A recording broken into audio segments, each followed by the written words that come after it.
This copyrighted telecast may not be reproduced, retransmitted, or used in any form without the authorized written consent of NASCAR Broadcasting. NASCAR would like to thank all of our loyal fans for your continued support, and we hope you enjoyed today's broadcast. Talladega Live, and Benny, a problem already. The cars just left pit road. They're on the backstretch, but Jeff Burton's car is smoking badly. All that smoke you see back in turn 2 came from this car. Bill Weber, what's going on with Burton? Chad Little has told his crew chief, Jeff Hammond, who has come over here and told the 99 crew that it is an oil leak, that Chad has seen it. He is leaking oil from the 99 car. He is the Winston Cup points leader, and early problem. They are on the radio to him right now. Maybe even fifth as they cross the line. Looks like Tony Stewart all of a sudden is not able to run his car wide open around the racetrack the way he did earlier.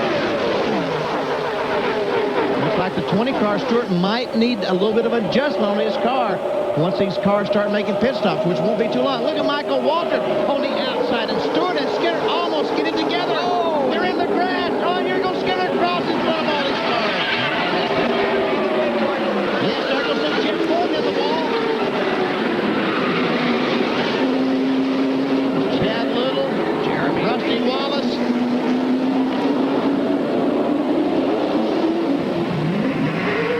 This is Mike Skinner, and he's stuck. It rained heavily last night.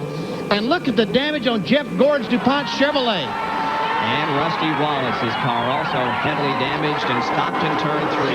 There you can see how Mike Skinner is not able to get away from his spot out there in turn 3. Jeff Gordon able to get that car started and rolling again as the field comes by. But barely able to move the car, so heavily damaged.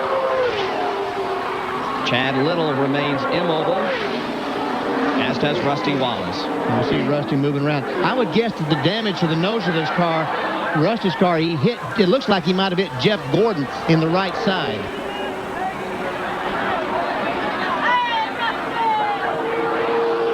And Brett Bodine is also involved in the crash. He climbs out uninjured, but a very badly damaged race car. And Ernie Irvin is also assisted from his M&M's car. And look at the damage on Jeff's car. Oh, my goodness. Take a look at what happened again. Here they are moving off of corner number 2. Watch the right of your screen. Mike Skinner and Tony Stewart right in here are going to make contact. And somehow they get in the grass. And Skinner turns right across the racetrack. There we see Jeff Gordon coming directly into him. All of a sudden, Gordon loses control, goes up, pam, hits the wall, and Rusty Wallace and also Ernie Irvin drive in the right side of Jeff Gordon's car. There we see Chad Little spinning down to the inside. John Kernan. Back in the garage area. Now, when they move Mike Skinner's car back into the garage area, watch what happens as the workers free the car. He's going to get up and try. See, they were trying to get the hood to the air not to blow the hood back, so they had some bungee cords on it. He was up there just to take the bungee cords off, and he stood up on the nose of the race car, and Lambert Grinnell said, "Man, get off my car right now." Down to Bill Weber. Car on pit road. That accident happened on pit road. That damage he sustained was on pit road, not in the crash on the backstretch. Never see the new right front fender nose piece on Ward Burton's car. The caution flag is going to come out. And it's Steve Hart just off of the first, well, not quite to the first turn. He's trying to turn to get behind the wall so the caution flag doesn't come out. He's looking for the opening, and he's going behind the wall that will not cause a caution flag. Wow. That would have hurt several drivers, but a lot of people wish for the good old days with Dale Earnhardt. Look, in his first 515 races, his winning ratio was 1 every 7.4 events. In his top 5 ratio, 1 in every 2.1 events. But in the last one, and Terry Labonte is up against the wall. And that will bring up the caution flag. So now all the cars will be back. We'll have 25 cars on the lead draft as Earnhardt gets a caution flag, goes down in turn 1. Only our second caution flag of the afternoon. There's that second pack, which now will be able to close in. Labonte not showing a great deal of damage. There is some to the right side of the car. The right front tire is flat. I'm guessing that's what caused Labonte to go down in the corner. Oh, there we see him at the very end of the line. And Ooh, he spins. I guess the right rear tire goes down. He spins, goes around, goes up, and smacks the wall just barely with the right front. Something broke on the car to cause Labonte to spin that way.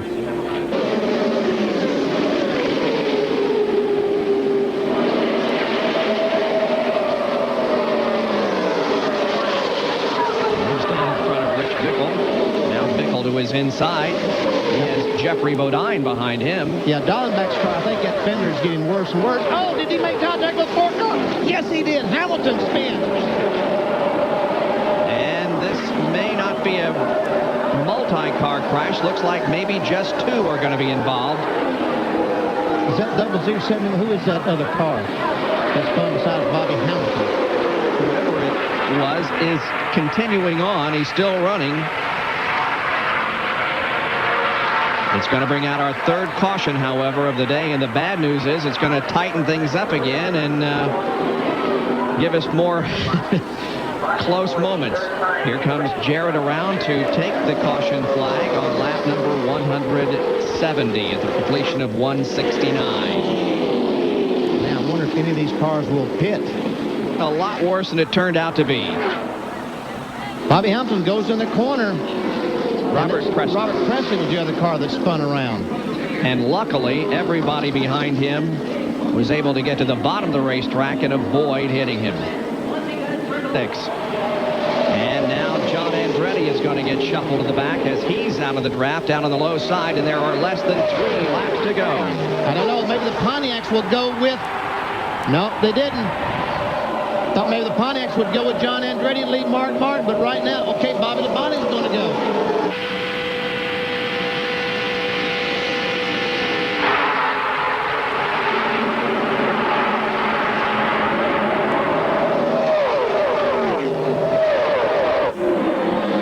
As long as these two guys run side by side, I'm talking about Mark Martin and John Andretti, it's going to be a two-car race. Dale Earnhardt and Dale Jarrett. Completing lap number 186. 2 to go for Dale Earnhardt and Dale Jarrett. We recall the Dale and Dale show for their performances at Daytona, and here we have him locked in a duel at Talladega. And now Bobby Labonte has been shuffled out, and the cars are trying to hook up on the outside. Mark Martin looks like he may get a run on Dale Jarrett catching. Labonte shuffled back to the 7th position. It looks like Mark is going to be there. Here comes Labonte back on the inside. 3 wide again, Andretti in the middle and Stewart on the outside in the battle for 4th position. Bobby Labonte takes it. Jeff Burton is right in there also in the 99 car. And so is Rich Bickle. And Bickle trying to go with Jeff Burton. Meanwhile, white flag is in the air. 1 more lap to go. 1 more tour on the 2.66-mile tri-oval at Talladega. The first 3 cars are running together, and then the big shuffle is on 4 positions back of that. It's Dale Earnhardt, Dale Jarrett, and Mark Martin, 1st, 2nd, and 3rd. Then Bobby Labonte and Tony Stewart. And look at the shuffle behind that. Man, I'd rather be up there in that top 3, to tell you the truth. Here comes Jerry Nadeau on the inside of Schrader. Got to be about for about the 7th or 8th position. Meanwhile, here's the lead. Will there be any position changes here as they come off of the banking and into the tri-oval for the final time? Is it going to be Earnhardt? Is it going to be Jarrett? Is it going to be Mark Martin? They get closer to the line. It's going to be Dale Earnhardt winning the Diehard 500. The margin of victory unofficially 14/100ths of a second, and Mark Martin finishes 3rd, a quarter of a second behind, and there's celebration in the Earnhardt pit. And congratulations to Kevin Hamlin, crew chief, for his very first victory. Bill Weber.